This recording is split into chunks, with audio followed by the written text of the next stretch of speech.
한번 생각해 보도록 하겠습니다.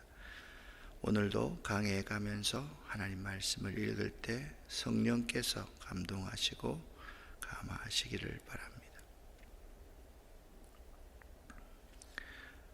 목회 서신이라고 하면 바울 서신 중에 디모데전서, 디모데후서, 디도서를 말을 합니다.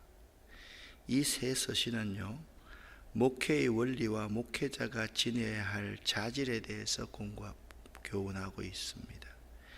제일 먼저 디모데전서를 기록했고요, 그 다음에 디도서를 기록했고요. 디도는 글에 대해서 이제 목회를 했죠. 디도서를 보면 디도를 글에 대해 떨어뜨려 둔 이유에 대해서 잘 설명해 놓고 있습니다. 디도서를 기록하고 난 뒤에 뭐 이유인지는 잘 모르겠는데 하여튼 복음을 위해서 로마 감옥에 바울이 갇히게 됩니다.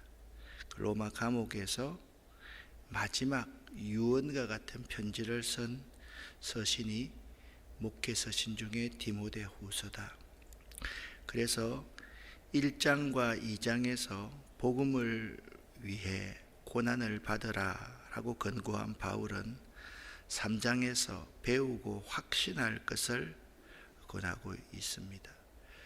3장 1절부터 7절까지 모습을 보면요, 말세에 나타날 패역한 모습들을 소개하면서 이 혼탁감 가운데 휩쓸리지 않고 경건하게 살려고 하면 성경 말씀 중심으로 살아야만 한다. 또한 믿음의 아들 디모데, 네가 하나님의 사람으로 온전해지기 위해서도 늘 성경을 가까이 해야 한다는 것을 강조하고 있습니다.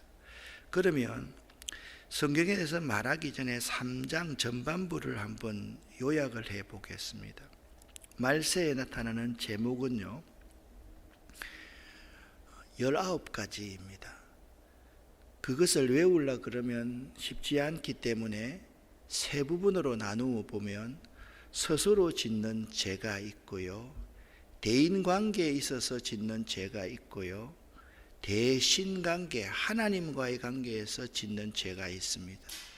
그런데 여기서 스스로 짓는 죄와 하나님 앞에서 짓는 죄 4가지만 잘 기억하면 나머지 15가지는 대인관계에서 짓는 죄이기 때문에 외우기가 어렵지 않습니다. 스스로 짓는 죄는요, 마지막 때는 자기를 사랑하는 것, 돈을 사랑하는 것입니다. 하나님 앞에서 하나님 앞에 대신관계의 죄는요, 쾌락을 하나님보다 더 사랑하고, 그러니까 우상숭배입니다. 그리고 경건의 모양은 있으나 경건의 능력을 부인하는 것입니다. 특별히 8절부터 11절에서 바울은요, 얀네와 암브레라는 이름을 사용하는데, 이것은 바울이 유대교의 전문가이기 때문에 알 수 있는 내용입니다. 이들은 구약 성경에 이름이 기록되어지 않는데 모세가 바로에게 이적으로 하나님의 살아계심을 증거할 때 술객들의 대표들이 얀네와 얌브레입니다. 그래서 이 술객들이 모세의 사역을 방해했잖아요. 마찬가지입니다. 모세가 있고 얀네와 얌브레가 있어서 이들이 대적이 되었듯이 사도 바울과 디모데가 있고 이들을 대적하는 사람들이 누구냐? 거짓 교사들이다 라고 말을 하고 있습니다.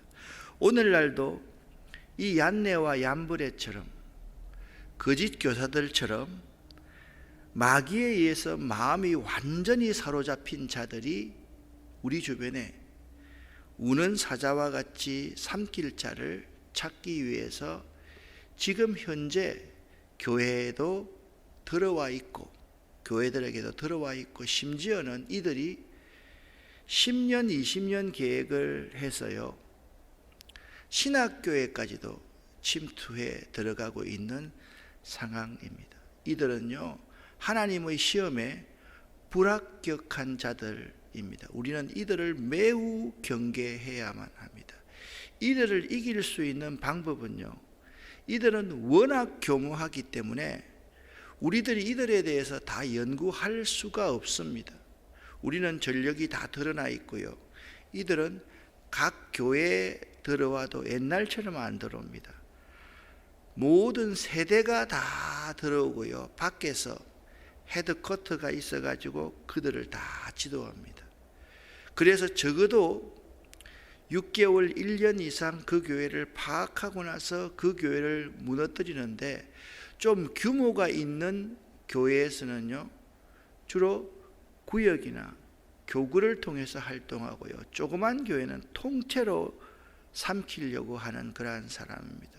코로나 때문에 이들이 어떻게 활동하고 있는지를 잘 모르는데, 아마 코로나가 끝나고 나면 믿음의 시험이 들어서 교회를 안 나오는 사람들도 많이 있지만, 우리가 모르게 이들 세력 때문에 무너지는 교회들, 개인들도 많을 것이라고 추정을 할 수 있습니다.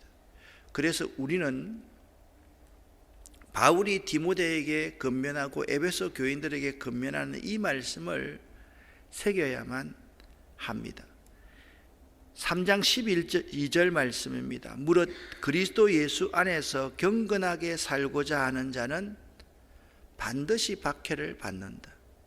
우리가 그리스도 예수를 믿고 경건하게 살기를 원한다면 누구나가 박해를 받게 될 것이다. 그 박해는요, 세상에 있는 사람들, 그리고 교회 내에 침투해 있는 거짓 교사들에 의한 것이 함께 내포되어 있을 것입니다. 자, 이제부터 본격적으로 하나님 말씀에 대해서 여러분과 성경에 대해서 말씀을 나누는데요, 거짓 교사들을 중심한 사람들은 악한 자들과 속이는 자들입니다. 그들이 우리에게 핍박해 올 터인데, 그들은요, 선을 무너뜨리기 위해서 수단과 방법을 가리지 않는 사람입니다.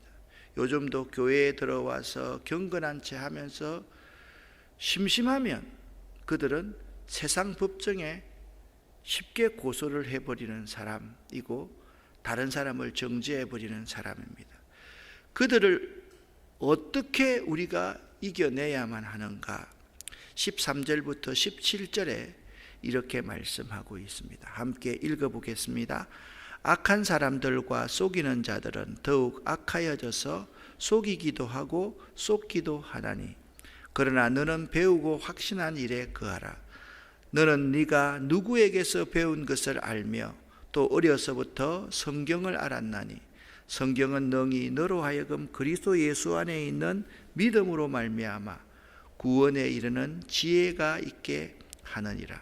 모든 성경은 하나님의 감동으로 된 것으로 교훈과 책망과 바르게 함과 의로 교육하기에 유익하니, 이는 하나님의 사람으로 온전하게 하며 모든 선한 일을 행할 능력을 갖추게 하려 함이라. 아멘. 자, 하나님의 사람으로 온전하게 되며 모든 선한 일을 행할 능력을 갖추게 하는 책이 하나님의 말씀 성경이다라고 말씀하고 있습니다. 디모데는요, 악한 자들과 속이는 자들 가운데서 견디어내기 위해서는 배우고 확신하는 일에 거해야만 했습니다.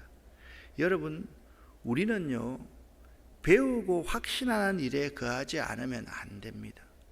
그러니까 여러분들의 신앙의 연륜이 오래 쌓이고 신앙적인 경험이 깊으면 깊을수록 우리는요, 종교적인 신념에 사로잡히기가 쉽거든요. 그렇기 때문에 우리의 곳에 굳은 살이 박히면 박힐수록 일 중심의 신앙생활을 해서는 안 됩니다. 이때일수록 배우고 확신하는 성경 중심에 성경을 배우고 확신하는 일에 여러분의 우선순위를 둘 수 있어야 된다라는 것입니다.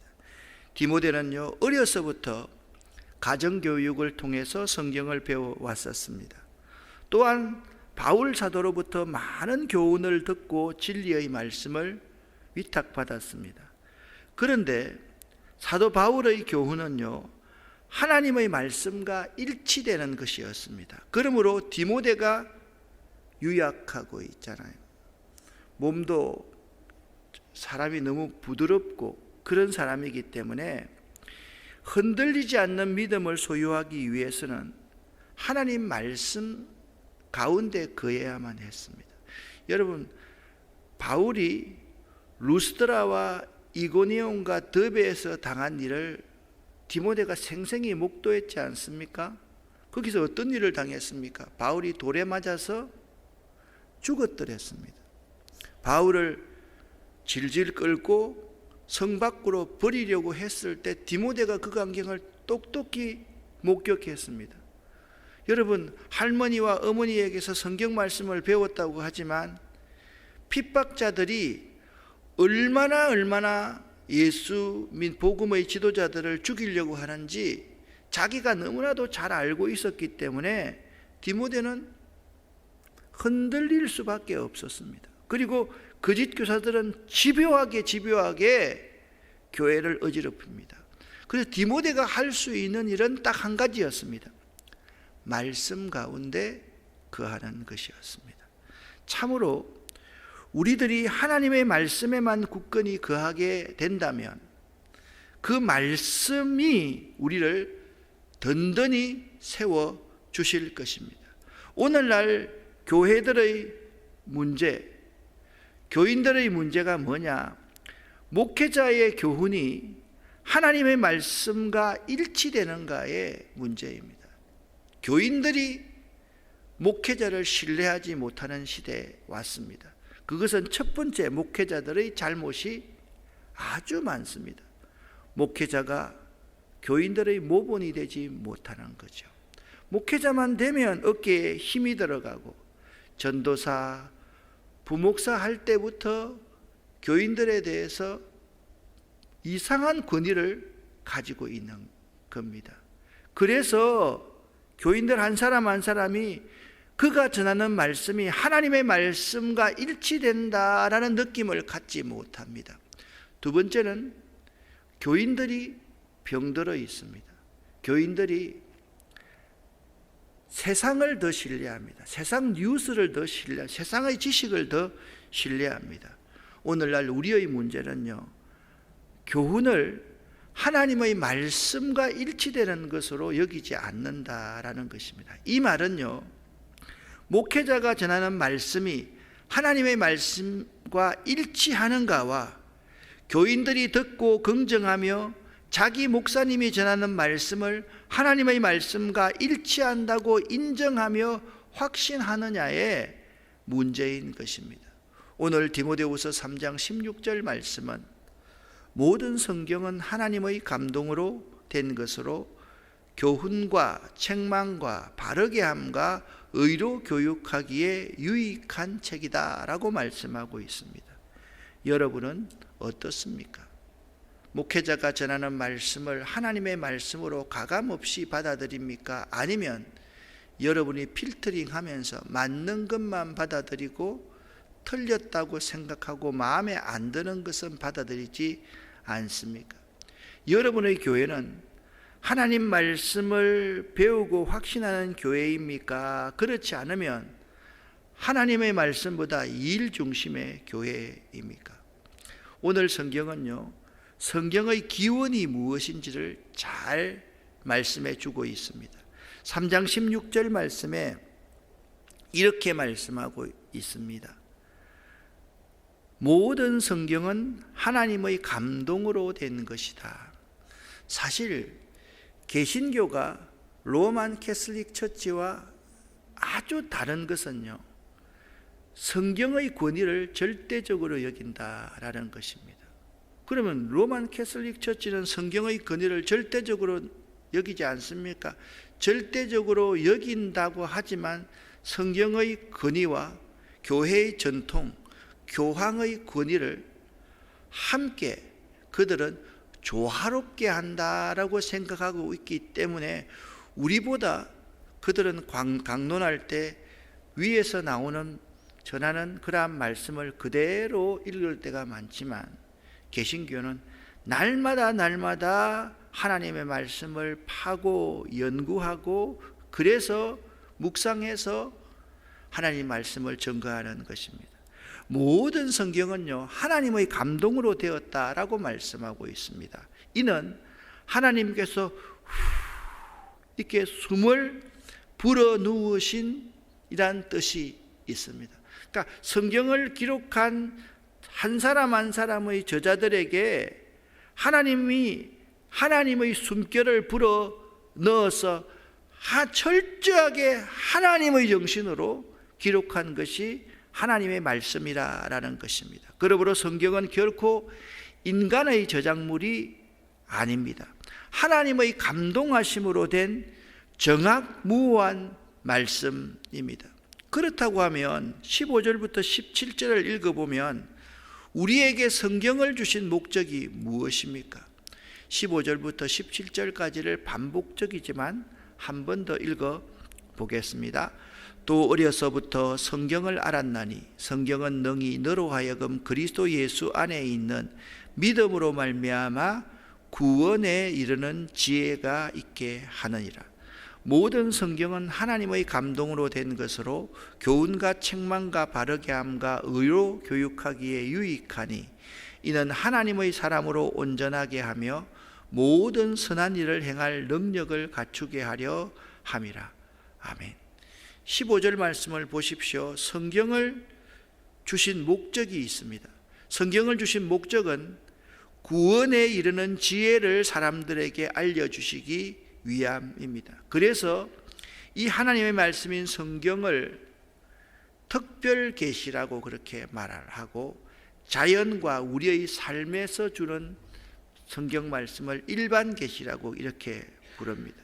사람의 사고에 의해서 나온 저작물은 그 저작물이 아무리 위대한 작품이라 할지라도 결코 우리에게 구원의 길을 제시해 주지 못합니다. 어떤 사람은요, 사람이 대단한 작품을 썼으면 그 작품을 가지고 성경을 해석하려고 합니다. 잘못됐습니다. 그것은 위대한 작품이라 할지라도 그것이 하나님의 말씀과 동일시될 수가 없습니다. 그래서 우리 아이들에게 어릴 때부터 구원에 이르는 지혜인 성경을 가르쳐야만 하는 것입니다. 성경 가르침의 핵심은 뭐냐? 가정입니다. 가정에서 하나님 말씀인 성경을 어릴 때부터 가르칠 수 있어야만 하는 것입니다. 옛날에 우리 어릴 때만 하더라도 보면 권사님들이 일자 무식하신 분들도 많이 있었습니다. 그런데 그분들은요, 성경을 손주들에게, 자식들에게 철저하게 가르쳤습니다. 자기들이 이해한 하나님의 말씀을 살아있는 삶의 간증으로 그 아이들에게 이야기하면서 가르쳐 주었기 때문에 그렇습니다. 우리의 생활에 성경을 우리에게 주신 목적은요, 우리의 생활에 변화를 주어서 하나님의 온전한 사람이 되게 하시기 위함입니다. 첫 번째는요, 뭐라고 했습니까? 구원에 이르는 지혜가 있게 하려고 성경을 우리에게 주셨다. 두 번째는요, 우리의 삶의 변화를 주어서 하나님의 온전한 사람이 되게 하시기 위함입니다. 즉 성경은 교훈과 책망과 바르게 함과 의로 교육하기에 유익한 말씀입니다. 여러분 3장 2절부터 이런 말씀이 나와 있지 않습니까? 말세에 사람들이 자기를 사랑하며 돈을 사랑하며 자랑하며 교만하며 비방하며 부모를 교역하며 감사치 아니하며 거룩하지 아니한다라고 말했습니다. 이런 패역한 시대에 가장 필요한 것이 하나님의 말씀인 성경인 것입니다. 우리는 성경을 통해 무엇이 죄인지를 알며 무엇을 피해야 하고 무엇을 정죄해야 할지를 판단받게 되는 것입니다. 종교개혁자 마틴 루터가 하나님의 말씀을 읽고 회개하고 구원받아 종교개혁을 감당해 내었습니다. 전도자 요한 웨슬리가 말씀을 읽고 변화받고 영국의 대부흥각성운동을 일으켰습니다. 평양의 깡패 김익두가 성경을 읽고 목사가 되었습니다. 탕자 어거스틴에게 하나님의 말씀이 임하였을 때 그는 성인이 되었습니다. 슈바이처가 말씀을 읽고 변화를 받아 아프리카 선교사로 들어갈 수 있었습니다. 영국의 엘리자베스 여왕은 성경의 감화를 받아 영국의 위대성은 성경에 있다라고 말했습니다. 링컨이 성경에 감화되어서 노예를 해방시키고 남북전쟁을 승리로 이끌었습니다. 미국이 성경 말씀 위에 나라를 세워 세계 최대 강국이 되었습니다. 하나님은 말씀을 통해서 연약한 자를 붙드시고 하나님의 사람으로 바르고 온전하게 살게 하십니다. 성경만이 하나님의 사람으로 온전케 하는 능력이 있는 것입니다. 그러므로 성도의 생활은 성경 말씀에 의지하지 아니하고는 결코 성장할 수 없으며 또한 거룩해질 수도 없는 것입니다. 그리고 남다른 소명을 받은 디모데처럼 목회사역을 감당하는 사람이라면 더더욱이 성경 말씀에 대한 연구를 게으리 하고서는 결코 하나님의 사람으로 온전케 될 수가 없으며 아울러 자신이 맡은 양떼들의 영혼을 제대로 돌볼 수가 없습니다. 우리 목회자들이 주의해야 될 것이 이렇습니다. 공부하기 위해서 성경을 읽고 설교하기 위해서 성경을 읽습니다. 아닙니다. 성경 말씀을 통해서 내가 구원에 이르는 지혜를 알고 내가 변화를 받아 하나님의 사람으로 온전해지기 위해서 먼저 하나님의 말씀인 성경을 읽고 연구하고 묵상해야만 하는 것입니다. 특별히 오늘날의 거짓 교사들, 즉 이단에 대비하여 복음을 수호하기 위해서는 지도자들과 교인들이 성경을 주신 목적에 대해 바로 알지 않으면 안 됩니다. 오늘 사도 바울은 믿음 아들 디모데에게 그러나 너는 배우고 확신하는 일에 거하라고 말씀하고 있습니다. 오늘날 교회의 문제는 성경이 하나님의 말씀이 되지 못하는 것입니다. 그리고 성경에 대한 깊고 바른 연구가 부족하기 때문에 교회는 문제들에 취약합니다. 예를 들면 지금 주일 설교하는 야곱 같은 인물들도 너무나도 편협되게 다른 사람이 해석한 것을 내가 받아들이지 하나님의 말씀인 성경의 기자가 그 시대에 우리에게 말씀하고자 하는 그 말씀을 우리가 받아들이지 못하고 있기 때문에 깊은 하나님의 말씀의 의미를 되짚지 못하는 것입니다. 우리는요, 성경을 사막에서 만난 샘물만큼 귀한 것으로 여겨야만 합니다. 성경은 쟁기질하다가 밭에서 찾아낸 금덩어리 보석보다 더 귀한 것입니다. 그 안에 우리 영혼의 구원의 길이 제시되어 있고 성경을 읽을 때 그 사람이 온전히 변화될 수 있다라는 사실을 꼭 기억할 수 있기를 예수 이름으로 간절히 축원합니다. 기도하겠습니다. 하나님 아버지여, 감사합니다. 고맙습니다. 하나님의 말씀인 성경을 주신 목적, 그 목적을 바로 깨달아 알 수 있게 하시고 우리 한 사람 한 사람들도 그러나 너는 배우고 확신하는 일에 거하라 라는 이 사도 바울의 권면을 아멘으로 우리의 신비의 이 새벽에 새기기를 원합니다. 오늘도 십자가 앞에서 나를 낮추고 하나님을 높이는 겸손을 배우기를 원합니다. 예수 그리스도 이름으로 축복하옵고 간절히 기도 올립니다. 아멘.